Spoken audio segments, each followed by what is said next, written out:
So regarding big tech banning Alex Jones, I have no opinion. I just see a lot of different arguments. So why did all these big tech companies ban him today? So if you're a right-wing activist, you say this is collusion by big tech trying to shut down an important right-wing voice to smooth the way for the Democratic Party in the 2018 elections. And if I were a right-wing activist, that would be the approach I'd be taking. Because as an activist, your goal is to rile people up, get them angry. It's like, oh, we gotta take action here, right? We just can't sit back and take this anymore. We've got to do something. We've got to protest. We've got to boycott. We've got to yell and scream, and we've got to make our voices heard, and we've got to take back this country. Okay, that's the activist approach. It's like a close-up in a movie, okay, or a TV show. Like a close-up is more emotionally intense, generally speaking, than a long shot, okay? And so the activist point of view is close up, it's emotionally intense, it's, we got to get angry, we got to take action, we got to get back at these guys, we got to, go into combat, we got to fight back, okay? So my personality, generally speaking, is to look at things from the 10,000 foot level. Okay, that's my tendency. It's not to be an activist. It's not to rile people up. I like people to get happy. Because I think 95% of people, 95% of the time, can glide through life. And 95% of the time, my opinion is if you're not gliding through life, that's because of you. Right? If you're going through life, creating turbulence, getting banned, getting kicked out of places, losing friends, getting disinvited, deplatformed. My bias is that's primarily on you. So an activist bias is, look how unfair this is. We're getting screwed. Big tech is out to get us. And so I don't think that's primarily what's going on with Alex Jones. I think he was operating on thin ice, and then he said something recently that was just so far over the line that not many people of goodwill are going to say, yeah, this guy needs to be on these major social media platforms. So what did he say recently? And he said essentially that he was going to intimate that he was going to shoot George Mueller, the special counsel investigator of the Russian collusion story. So I think that went down something like July 22nd.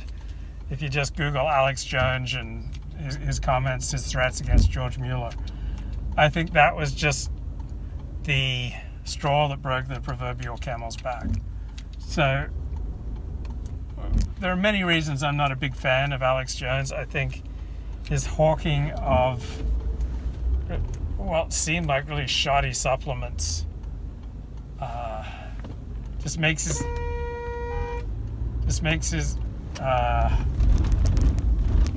show the equivalent of a bad neighborhood.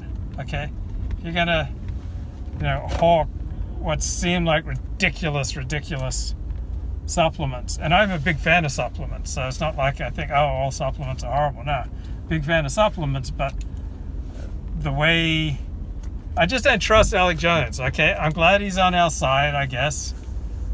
I'm glad he's a Trump supporter. I'm glad he energizes low IQ people who follow him. But everything pretty much about him gives me the willies. So there was a very funny on that show, that HBO show with that English comedian, just like did a 15-minute segment on Alex Jones's supplement shilling, and it's just so cringeworthy. So, I'm not an Alex Jones fan. I'm not outraged by him either, but to say that Sandy Hook was a government plot, okay, I think that's ridiculous. Say that 9/11 was a United States government plot, unless you got some substantive evidence to present, I think these are ridiculous. Pizzagate, the Democratic Party is running a pedophile ring out of Comet Pizza in Washington, D.C. I think unless you have stronger evidence than what's been presented so far, I don't find that a strong story. It's not the hill that I would want to die on. Okay, I would not want to risk my publication or my reputation, or not that I have this amazing reputation, but just speaking in generalities. If I was a journalist or public commentator, I would not want to risk my reputation alleging something for which the evidence is really thin. So Alex Jones, I think he claimed that the moon landings were hoaxes. So for his outrageous claims, I just don't think he's provided much supporting evidence.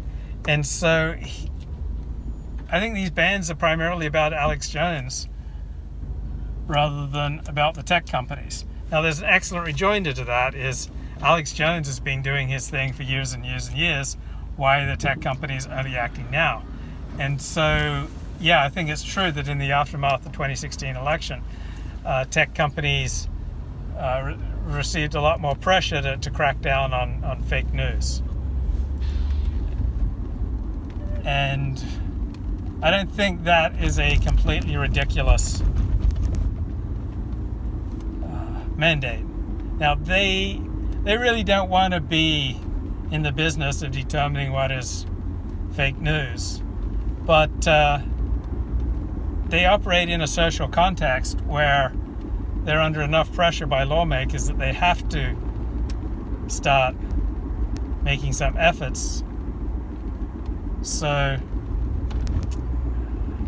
let's say there's a school shooting, and let's say that due to human psychology, due to the nature of human psychology, let's say there's a school shooting and the videos getting the most hits are the ones alleging some massive government conspiracy for which there's no evidence.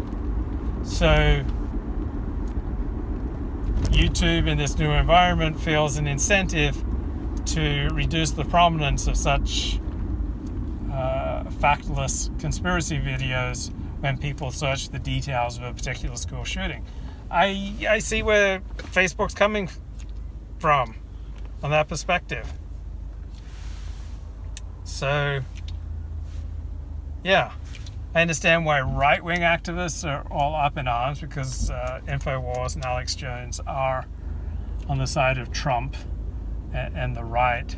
On the other hand, Alex Jones just has such a cringe-worthy track record. His own lawyer described him as a performance artist, and so why should YouTube be forced to give a platform to someone who issues violent threats against people like George Mueller? Like, should Facebook, YouTube, Spotify be forced to give platforms to prominent people who issue violent threats? What about people who engage in doxing? Doxing is perfectly legal. Giving out someone's home address and personal information is to harass them is perfectly legal, generally speaking. But do you really want your platform being used for doxing? Like, I would not want my platform used for doxing. I don't want my platform used in general for incivility, I don't want my platform used to spread lies. I generally don't want my platform used to just spread needless hatred. So watch YouTube's 4-minute video on its community guidelines, and I find I agree with 90% of them. So there's an awful lot of alt-right material on YouTube. So I don't think it's been that draconian in its crackdowns on speech. Yeah, it gave me a strike. I thought it was wrong to give me a strike. I appealed it, haven't heard back. But I like the content on YouTube. I think there's a wide variety. Just watch that Google YouTube community guidelines 4-minute video and tell me it's outrageous. I just don't think it's outrageous. And I don't think right now, I don't think these bans of Alex Jones are outrageous. I think they're reacting to Alex Jones making violent threats against George Mueller and frequently just behaving like a bad citizen, like making outrageous claims like the Sandy Hook massacre was a government conspiracy, things like that. I can understand why YouTube, Facebook would not want their content on their social media platforms. On the other hand, I am sympathetic to Thou Shalt Not Censor, the proposed Paul Nealon legislation. I'm sympathetic to things that Frame Game Radio says about preventing censorship on social media. So right now I'm in the middle. I don't know where to come down on Alex Jones. He hasn't been banned from the internet. He's got a website. Doesn't he have a syndicated radio show? So he's got platforms. He can build his own platform. But the major social media companies don't want him on there due to his bad behavior, such as issuing violent threats against people like George Mueller. So I am open to that Thou Shalt Not Censor legislation. In fact, I like it.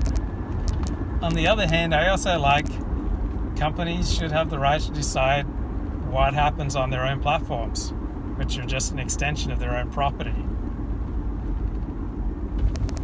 So I guess I don't see the Alex Jones crackdown as primarily a crackdown on the right.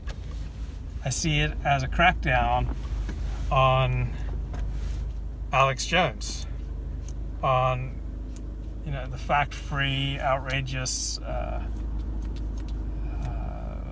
violent, bullying content that he sometimes puts out. And I haven't watched much of Alex Jones. As I said, he gives me the willies. So I'm not making any pronouncements on the totality of Alex Jones's product. Like, it may well be that in total he's providing a valuable function. I'm skeptical of that. On the other hand,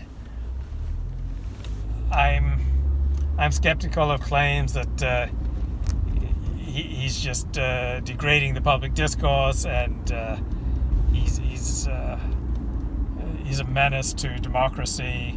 I don't buy that either. My expectation is that Alex Jones kind of falls somewhere in the middle between being a boon and between being a threat to American democracy.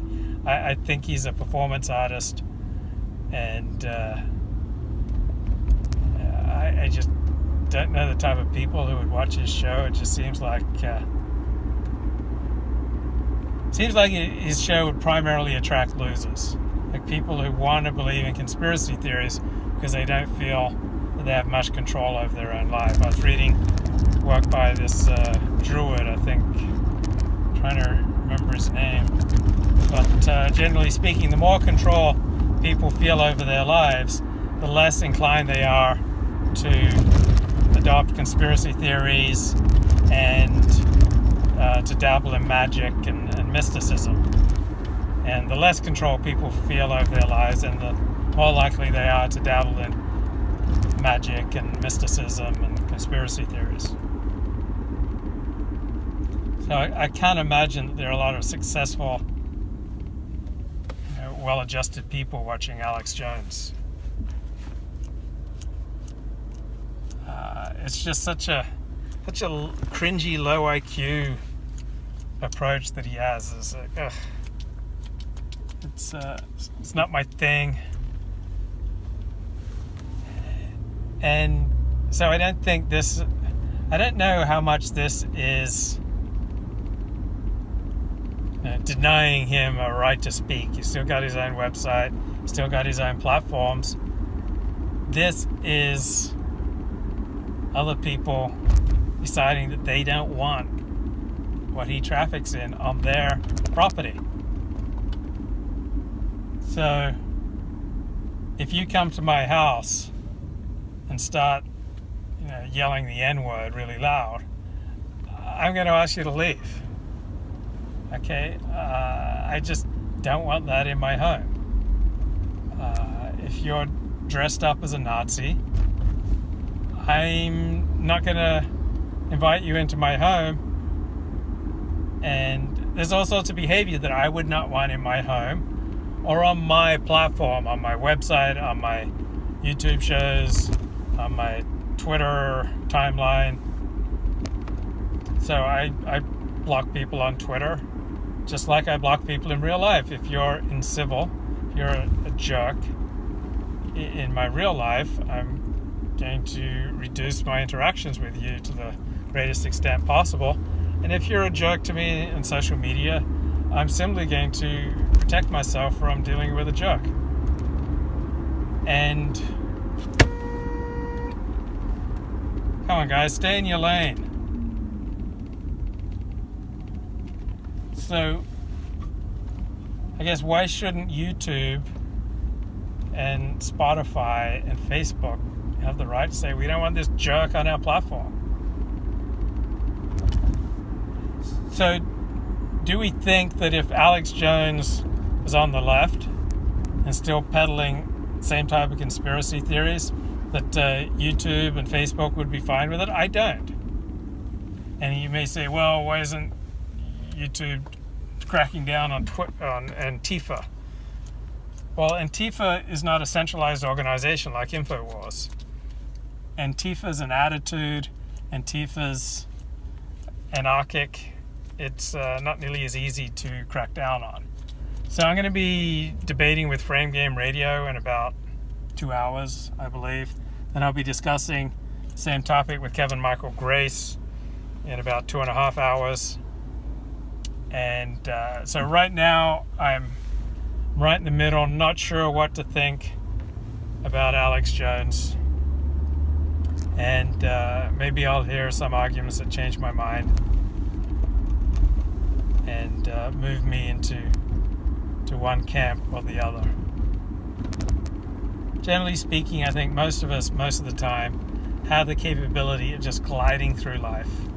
And if we don't, that's on us. And that means there's work we need to do.